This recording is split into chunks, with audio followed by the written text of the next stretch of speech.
Good evening, and welcome to the Daily News Roundup with Daily Mirror Online. You're with me, Nicholas Manuel. Let's take a look at our headlines. U.S. Secretary of State Mike Pompeo meets President Gotabaya Rajapaksa. U.S. Secretary of State Mike Pompeo meets the Minister of Foreign Affairs Dinesh Gunawardena. The United States seeks to strengthen their partnership with Sri Lanka. Sri Lanka refuses to be a battleground for global superpowers. 15 police officers in the Western Province test positive for COVID-19. Quarantine curfew has been imposed within the Western Province. The body of the 17th COVID-19 victim has been cremated at the Kolonnawa Cemetery. The SLR-SMU restrict train services in Panadura, Moratuwa, and Homagama. Surgical masks are to be changed every 4 hours. Mano Ganesan defends his decision to sign a petition calling for a presidential pardon for Dominda Silva. Now, diving into these stories in detail.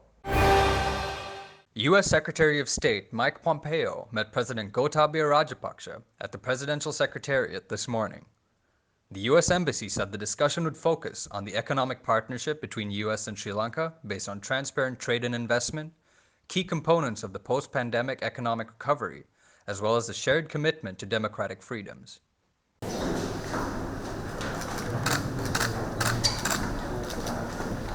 Good morning. Very nice to see you. Good in last minute, 8 o'clock or 9 o'clock?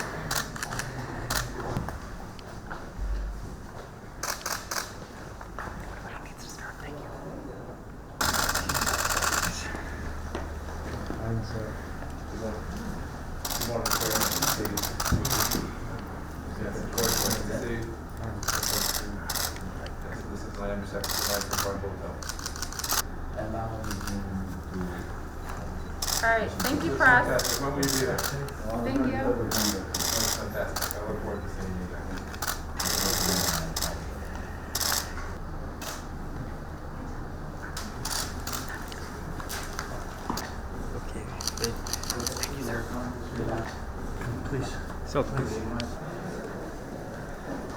Yes, of course.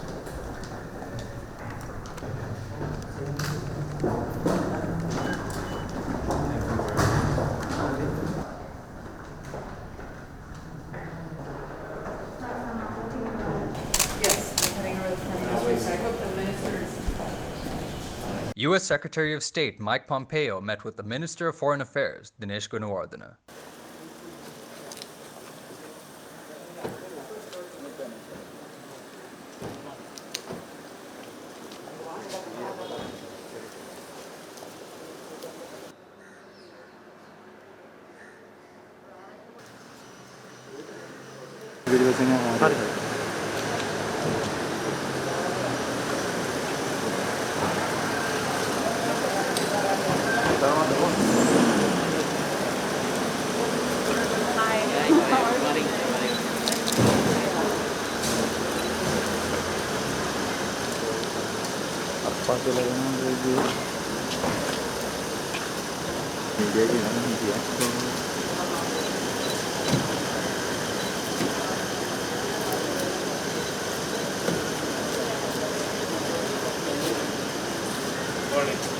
I had the great privilege to welcome you for the third time. It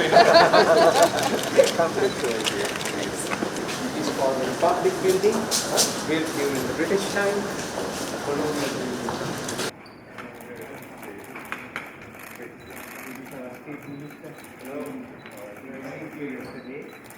Yes, very nice to see you. Nice to have you. Hello. Thanks for you. Nice to see you. Very nice to see you.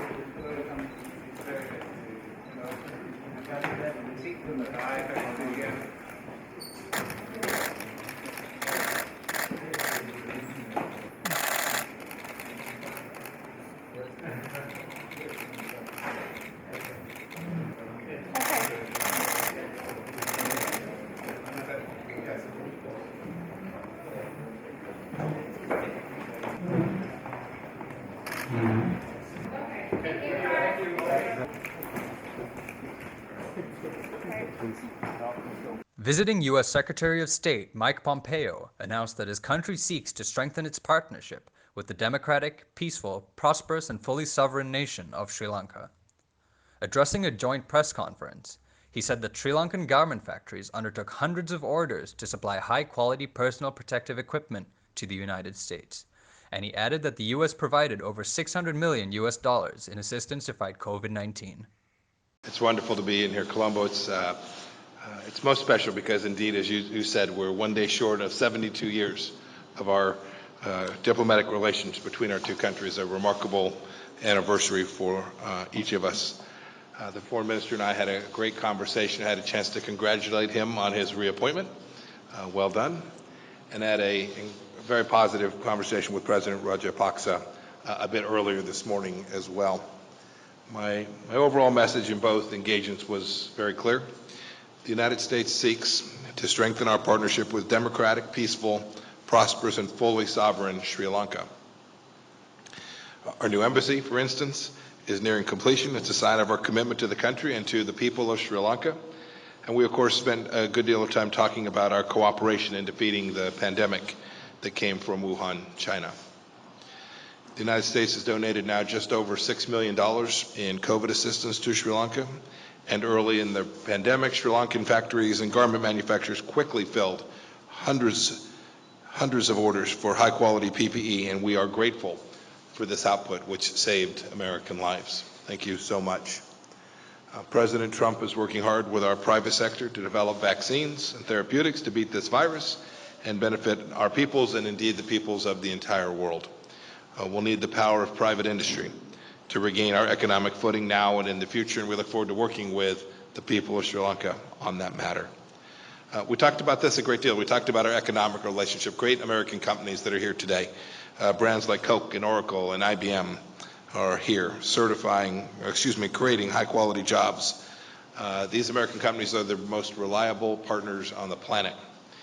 They're accountable to the law, they're transparent, they're assets to the communities in which they operate. And as I conveyed today, good governance, transparency, and policy consistently will attract even more American investment. Those principles are deeply consistent with Sri Lanka's history, its heritage as the oldest democracy in Asia.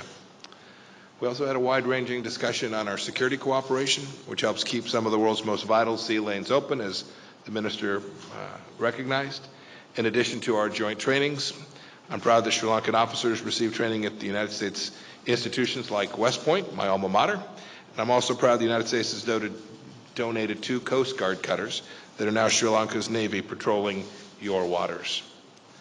Indeed, a strong, sovereign Sri Lanka is a powerful and strategic partner for the United States on the world stage. It can be a beacon for a free and open Indo-Pacific. Look, that's quite a contrast to what China seeks. We see from bad deals, violations of sovereignty, and lawlessness on land and sea that the Chinese Communist Party is a predator. And the United States comes in a different way. We come as a friend and as a partner. Finally, this afternoon I'll travel. It's important for me to take a moment to go and visit the Shrine of St. Anthony, one of the 5 sites that was attacked by ISIS in Easter Sunday of 2019. I'll shortly have the chance to pay my respects to the hundreds of victims of evil terrorists, including 5 Americans. I'm proud that the State Department has offered substantial counterterrorism assistance to help Sri Lankans bring killers of Americans and their own people to justice. These Easter Sunday attacks represent the kind of sectarianism that Sri Lankans are ready to leave behind forever. Sri Lankans of all backgrounds, Buddhists, Hindus, Christians, and Muslims alike, want a peaceful nation where their human rights are respected. In his victory speech last year, President Rajapaksa stated that he is the president of all citizens, not of only those who voted for him. And as our two nations move forward, the United States is counting on those words to hold true. We fully expect that Sri Lanka will fulfill its pledges to take meaningful, concrete steps to promote accountability, justice, and reconciliation. Let us all stand together, Mr. Minister, shoulder to shoulder. We've seen some of the good that we can achieve for our citizens when we do, and let's do even more together on the strength of our partnership marked by democratic values. Thank you, Mr. Minister, for hosting me here today. Sri Lanka will not allow its soil to be used as a battleground by global superpowers. Cabinet co-spokesman Udaya Gammanpilla stated that Sri Lanka is committed to maintaining its sovereignty. He added that Sri Lanka will maintain cordial relations with both the US and China. His comments came after the Chinese embassy in Sri Lanka launched a scathing attack on the US, just hours before US Secretary of State Mike Pompeo was to arrive in Sri Lanka. 15 police officers attached to several police stations in the Western Province have tested positive for COVID-19 as of yesterday. Accordingly, 96 police officers have been sent to quarantine centers, while 708 police officers have been placed under self-quarantine. Quarantine curfew will be imposed within the Western Province from midnight on the 30th of October until 5 a.m. on Monday, the 2nd of November. Accordingly, full-day curfews will be imposed on October 30th, 31st, and November 1st in the Western Province. The decision to impose quarantine curfew was taken on the recommendation of the Director General of Health Services. The quarantine curfew in the areas where the curfew is currently in place will continue until further notice after 5 a.m. on November 2nd. A 41-year-old male from Jaala who was being treated at the Infectious Diseases Hospital in Angkora died yesterday, reporting the 17th COVID-19 death in Sri Lanka. The body of the deceased was cremated at the Kolonnawa Cemetery this morning.